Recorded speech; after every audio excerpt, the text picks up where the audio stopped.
گھر میں تو بہرحال ان کے تمام سہولتیں اللہ تعالیٰ نے ان کو مہیا کر دی، لیکن پھر بھی اپنے شوہر کے بارے میں برا بھلا باہر جا کر کہتی ہے ان کے تعلق سے کیا ہے. دیکھیے آج سماج کی یہ بہت بڑی برائی ہے، بہت بڑی برائی، اور جس میں کوئی ایک فرد نہیں، میں آپ، ہمارے بڑے، ہمارے چھوٹے، ہمارے بچے سب شامل ہیں. مطلب کوئی ایک آدمی کی کمی نہیں ہے، یہ سب شامل ہیں، سب شامل ہیں. شروعات کہاں سے ہوتی ہے؟ دیکھیے میں ہمیشہ بولتا ہوں، لڑکی جب اپنے گھر سے نکلتی ہے اور شوہر کے گھر میں آتی ہے تو یہاں والدین اس کو نصیحت کریں، نصیحت کریں. ہمارے والدین نصیحت نہیں کرتے، اس کو مشورے دیتے ہیں، بڑا جاؤ 10 دن بعد میں خود دیکھ لیا شادی کے بعد. نصیحت کریں، اس کو عاجز بنائیں، ان کو انکسار بنائیں. میں نے ایک بار جو ہے ریاض موسیٰ والا باری صاحب جو ہے میرے استاد بھی ہیں، انہوں نے ان کی بیٹی کا نکاح ہوا تو انہوں نے اپنی بیٹی کو نصیحت کی تھی. اتنی اچھی نصیحتیں کی تھی کہ لوگوں نے کہا جو ان کے شاگرد تھے کہ شیخ اس کو لکھ لیجیے، تو اس کو لکھ کر ایک کتاب بھی چھاپا گیا، ایک باپ کی بیٹی کے نام نصیحت. اس نصیحت میں انہوں نے اپنے بیٹی کو نصیحت کی تھی بہت ساری باتوں کی. کام کاج بیٹا یہ تمہارا شرف ہے اور یہ تمہاری بلندی ہوں گی اس گھر کے اندر، یہ کوئی کمی نہیں، یہ بلندی اور شرف ہوگا تمہارا اس گھر میں جب تم کام کرو گی. اس میں یہ تک انہوں نے لکھا تھا کہ تمہارے شوہر کی جنسی خواہشات پوری کرنا یہ تم پر واجب ہے، اگر اس میں تم کو کچھ تکلیف کیوں نہ محسوس ہو. کوئی باپ کریں گا کہ وہ نصیحت کر رہے ہیں بیٹی، اتنی نصیحتیں انہوں نے کی، اتنی نصیحتیں کی. اور اسی طرح نبی اکرم صلی اللہ علیہ وسلم کے صحابہ اور آپ صلی اللہ علیہ وسلم کے زمانے کے بعد اور آپ سے پہلے بھی نصیحتیں کی جاتی تھی لڑکیوں کو جب وہ گھر جاتی تھی. آج نصیحتیں نہیں کی جاتی، آج مشورے دیے جاتے. جاؤ تم پڑھے لکھے کیا کرتا ہو دیکھیں گے، رشتہ تو کر لیا اپن نے، اپن ان سے بھاری خاندان والے دیکھ لیتے اپن. شروعات ہی ہماری غلط ہوتی تمام چیز کی، اور سارا معاشرہ اس میں کوئی فرد نہیں، سارا معاشرہ ہے. ٹھیک. اب ہوتا کیا ہے، ایک بیٹی ہے اس کا نکاح ہو رہا ہے تو باپ نصیحت کرے، ماں نصیحت کرے کہ جس گھر میں اگر تمہیں کچھ بھی تکلیف ہو شریعت کے مطابق ہے، اس کے دائرے کے اندر ہے، تو تمہارے لیے وہ تکلیف نہیں ہوں گی، اس کو تکلیف نہیں سمجھنا. ٹھیک ہے. اور تمہارے شوہر تمہارے لیے سب کچھ ہے، اب پلٹ کے ہمارے طرف مت دیکھنا، اس لیے کہ اللہ کے بعد تمہارا سہارا دنیا میں وہ ہے. ہمارے پاس کہتا تھا بیٹا صرف تم کو میں شادی کر رہا، باقی میں باپ ہے تمہارا زندہ، جب تک زندہ ہے میں سب کچھ کر سکتا. تو بولتی اچھا ابا میں تم کو اب ریفری بناؤں گی، جھگڑے جب شروع کروں گی تمہیں چاہنا ہوتا. ہاں بیٹا جاؤ تم، میں ہوں ابھی زندہ 30 بار خان. ٹھیک. اس نے یہ بولنا چاہیے کہ اب تمہارا وہ گھر اور تمہارا وہ شوہر اللہ کے بعد سہارا اب وہ ہے، اور اس کے والدین اس کے بعد ہے، اور پھر اب ہمارا درجہ اس کے بعد ہوتا ہے. یہ بہت اہم چیز ہے. یاد رکھیں ایسی نصیحتیں کہاں ہو رہی ہیں آج. آج نصیحت ہوتی بیٹا تم کو پڑھایا لکھا اس لیے کہ تم شوہر کا ظلم نہیں سہنا، اور جب بھی شوہر کچھ بولے تمہارا کیا میں پڑھی لکھی ہوں، آئی ایم ایجوکیٹڈ، میں جا سکتی ہوں تم کو چھوڑ کے کبھی بھی. بتانا اس کو، مطلب اس کی غیرت کو جگانا، ہر بار کوریدنا. ٹھیک. اب ایسے ماحول بنا کر ہم کیا اپنی بیٹیوں کو اچھے سے نباہ کر سکتے ہیں؟ سب سے پہلے تو ہم کو بتانا پڑے گا آپ ریلیز ہو گئے یہاں سے، تیر نکل چکا ہے، اب اس تیر واپس نہیں آئیں گے اس گھر میں سوائے شرعی عذر کے، سوائے شرعی عذر کی. ٹھیک ہے. یہ بڑی اہم چیز ہے، اور اتنا اگر مرحلہ ہم سنبھال لینا بہت فائدے ہو سکتے ہیں، بڑے بڑے کام ہو سکتے ہیں. یاد رکھیے ہم نہیں سمجھتے اس چیز کو، والدین نہیں سمجھ رہے. تو پہلی بنیادی غلطی والدین سے شروع ہوتی ہے اس معاشرے میں. بیٹی پہلی بار گھر پہ آئی جا کر، پہلی بار شادی ہوئی کل، اس کے بعد دوسرے دن ہوتا ہے لے کے چلے جاتے ہیں ولیمے سے پہلے، تیسرے دن لے جاتے ہیں. حالانکہ غلط ہے، پھر بھی ٹھیک ہے، بہرحال کوئی حرام چیز نہیں ہے تو لے جا سکتے ہیں. دوسرے دن پوری گھر کی عورتیں کیا ہوا کیا ہوا کیا ہوا، شوہر کیسا تھا، ساس کیسی تھی، ارے ابھی تو کچھ دیکھی نہیں، رات میں گئی تو اندھیرا تھا، صبح اٹھی اجالا تم نے لے کے آ گئے، ابھی کیا ساس کیا دامن، کیسی ساس تھی، ننند تمہاری طنز مار رہی تھی کہ تم کو بہت چپڑی، ایسا سا بول رہی تھی وہاں. ٹھیک. ایسا کر رہی تھی، اور تمہارا سسر اس نے کچھ کرا تو نہیں. مطلب آپ شروعات سے جھگڑا شروع کر رہے ہیں.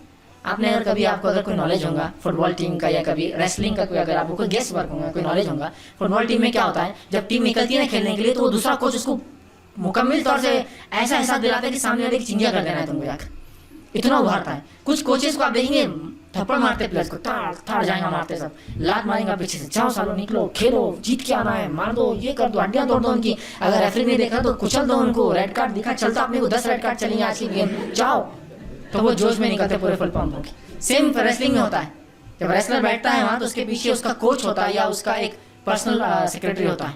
وہ ریسلر جب بیٹھتا ہے نا اس کے کاندھے دباتا رہتا ہے ہر بار، وہ صرف اس کو چھوڑنا نہیں، آج اس کو ختم کر دینا ہے، اس کو کل کر دو، اس کو کلا دبا دینا، آج تم کو اس طرف جیتنا ہے، مر بھی گئے تو جیتنا. تو وہ اٹھتا پھر جوش سے، آنے دو آج ہونے. ہمارے پاس کیا ہوتا ہے، بیٹی گھر آئی، یہ پورے ریسلر اور کوچ کیا ہوا رات میں، کیا ہوا، کسی نے کچھ بولا تو نہیں، کوئی گھورا تو نہیں، ننند نے کچھ کری تو نہیں، ارے ابھی کہاں سے کریں گے، ابھی صبح ہوئی، ابھی کچھ ہوا بھی نہیں، اور نہیں بیٹا کچھ ہو سکتا ہے تمہارے ساتھ برا، ہم کو اندیشہ ہے، وہ لوگ ایسا کر رہے تھے، شادی ہونے کے طے ہونے کے بعد پتا چلا وہ ایسے ہے، یہ ویسا ہے، اس کے اکاؤنٹ میں اتنے پیسے نہیں ہے، اس کا فلاں ہے، اس کا وہ ہے. پہلے کر لینا تم سی وی کیریکٹر ویریفیکیشن. یہاں شروع ہوگا پہلے دن سے وار ہم نے شروع کیا، ہم نے شروع کی وہ. اگر کوئی باپ ایسا ہو کسی بیٹی فون کر کے بولے میرا شوہر تنگ کرا تو بولے نہیں میں کچھ نہیں کر سکتا، اٹس یور پرابلم. تمہارا شوہر ہی تمہارے پاس اللہ اس کے رسول کی بات وہی تمہارا سہارا، جاؤ دیکھو کیا کرتا. وہ لڑکی بولی بابا باپ نے چھوڑ دیا چلو اس کے ساتھ ہی رہنا، آپ جیسا ایڈجسٹ کرو. میں بتانا چاہ رہا ہوں عورتوں کو ظلم سہو نہیں کہہ رہا ہوں، میں کہہ رہا ہوں کچھ چیزیں ایڈجسٹمنٹ کے بعد ہی کچھ اچھائیاں کچھ تکلیف کے بعد حاصل ہوتی ہے. میرٹ آنے والا بچہ دن رات سو کے میرٹ نہیں آتا، پوری کوشش کر کے آتا. تو آپ کو کیا لگتا ہے 2 دن میں جا کے اپنی ماں کی پوزیشن آپ اس گھر میں حاصل کریں جیسے آپ کی ماں ہوتی ہے اس گھر کے اندر؟ آپ کا باپ بھی اس کے ماتحت، آپ کے بھائی اس کے ماتحت، پوری سربراہ بنی ہوئی. یہ بہت بڑی غلط ایک سسٹم ہے ہمارے معاشرے میں کہ عورتیں ہمارے گھر کے رہبر سربراہ. تو یہ لڑکی کو بولتی بیٹا وہ گھر میں بھی جاتے تو نے ایک دم دھاک جما دینا. وہ یہ دیکھتی کہ آپ کی ماں نے 30 سال لگے جب اس پوزیشن میں آئی تو آپ کو بھی کچھ وقت لگے گا. تو بس وہیں سے بہکانا شروع، وہیں سے وہ جوش دلانا، جاؤ آج کچھ ہوا تو میں ہوں پیچھے. وہ ایک فون بیٹے مس کال صرف کہ دیکھو کیسے آنکھ لگاتا ہوں، ٹھیک. تو ہم بہکا رہے ہیں اس کو. اگر بیٹی آ کر یہ کہہ رہی کہ میرے ساتھ اچھا سلوک نہیں ہو رات میں تو باپ یہ بولے بیٹا ایک رات تو آپ کو کیا پتا اچھا برا سلوک کیا ہوتا ہے، کون یہ تو کوئی طریقہ نہیں، جاؤ. سمجھ رہے؟ ایک بیٹی آ کر بول رہی اپنے ماں سے 6 مہینے بعد آ کر بول رہی کہ اس گھر میں یہ تکلیف ہو رہی. ماں سمجھا رہی بیٹا یہ تکلیف کچھ بھی نہیں ہے، یہ تکلیف عام ہے، یہ تکلیف نہیں بلکہ یہ زندگی ہے. یہ زندگی ایسی ہوتی ہے، لوگوں کے مزاج ایسی ہوتے ہیں، سمجھو اس کو. وہ سب مزاج ختم ہو گیا. ہم سب سے پہلے لڑاتے بھائی اس کو بڑا بیٹے بہن بیٹا باجی تم کچھ بھی ہو نا بول دو بہنوں کو تو ایک ہاتھ کیسے میرے ہو، چھوڑنے والا نہیں. آپ اس کو لڑا رہے ہیں تو ظاہر سی بات ہے اس کو پتا چلتا ہے شوہر کو بات، وہ بھی جوش میں آتا. اس کے بھائی رہتے، اس کی بہن بھائی ہے، اس کے بھی رشتے دار ہے، اس کی بھی جان پہچان ہے، اس کا بھی اثر رسوخ رہتا ہے، ایسا تھوڑی ہوتا. تو یہ اگر رشتے کو اگر محبت میں ڈھال دیں اور ہم 2 فریق سسرال والے وہ ریفری جیسا کام نہ کرے جو فٹ بال ٹیم کو ریسلرز کو لڑانے کام کرتے ہیں، بلکہ وہ پیسیفائی کرنے والا کام کریں، وہ سمجھانے والا کام کریں. جیسا کچھ گیمز میں ہوتا ہے وہاں گرم ذہن سے نہیں وہاں ٹھنڈا دماغ رکھنا پڑتا ہے. تو وہاں کا کچھ الٹا کام کرتا ہے، وہ ہر بار جا کے بولتا پانی پیو اور کیا پاگل ہو گئے کیا، غصے کو سر تھوک دو اور اچھے سے کرو کھانا. تو ویسے بن جائے کہ کوئی بات نہیں بیٹا ایسا ہو سکتا ہے، یہ فلاں ہے. میں گھر آ جاتی ابو یہ بہت تنگ کرے، نہیں بیٹا یہ گھر کے دروازے تو آپ کے لیے بند ہے، کیا کرنا ہے آپ دیکھو. تو وہ بیٹی کی ہمت ہوگی آنے کی باپ کیا آپ بولے بیٹا کبھی بھی تم کو پڑھا لکھا ہے تھوڑی میں نے طلاق دے دو اس کو جھٹکے میں خلا میں دلا دیتا ہوں، یہ کر دیتا ہوں 498 تو ہے اپنے لیے فلاں ہے. اور پھر عورتیں اس چیز کو لے کے بدنام کرتی ہیں. حالانکہ رسول اکرم صلی اللہ علیہ وسلم اس احکام کو بار بار یاد کیجیے جس میں آپ نے فرمایا اگر مجھے کسی کو سجدہ کرنے کا حکم ہوتا اللہ کے علاوہ، صحابہ چونکہ آپ کو سجدہ کر رہے تھے تب آپ نے کہا تھا اگر سجدہ تعظیمی اگر مجھے کسی کو حکم ہوتا حکم دینے کا یہ کرو تو میں بیوی کو دیتا کہ شوہر اس کا مقام بتانے شوہر کو، اس لیے کہ اللہ کے بعد، اس لیے میں کہہ رہا ہوں بار بار اللہ کے بعد کوئی اگر پناہ اور سہارا ہے بیوی کے لیے عورت کے لیے تو اس کا شوہر ہے. اور جو اپنے شوہر کے نزدیک بے عزت ہے اس سے زیادہ بے عزت والا دنیا میں پھر کوئی نہیں. اس لیے کہ اللہ کے رسول صلی اللہ علیہ وسلم نے فرمایا کہ اگر کوئی شوہر کسی بیوی سے ناراض ہو، صحیح روایت، تو جب تک وہ ناراض ہوتی ہے اس کی نماز اس کے کانوں سے اوپر نہیں جاتی ہے. اللہ اس کی نماز فرض کو قبول نہیں کرتا. آپ اندازہ لگا سکتے ہیں اس کے فرض قبول نہیں ہوتا. آپ کو اپنے شوہر کو بدنام کر رہے اس کی کیا قبول ہوں گے کہ شوہر خوش ہوں گا بہت اچھا تم نے بدنام کیا وہاں یہاں اچھا میری پول کھولے وہاں اچھا میری پول کھولے یہاں اچھا بدنام کرے وہاں اچھا بدنام کرے، خوش ہوں گا. کانوں سے اوپر نماز نہیں جاتی ہے اس کی، انداز لگائیں. ٹھیک اسی طرح جس عورت سے اس کا شوہر ناراض اس سے اس کا رب ناراض، اس کے فرشتے ناراض ہوتے ہیں. 1-2 لوگ نہیں پوری مخلوق ناراض. اور جب فرشتے ناراض ہوتے ہیں تو محبت اور نفرت دونوں فرشتے لاتے ہیں. اللہ جب کسی سے محبت کرتا تو جبرائیل کرتے تو فرشتے کرتے تو انسان کرتے. اللہ نفرت کرتا تو جبرائیل کرتے تو فرشتے کرتے تو انسان.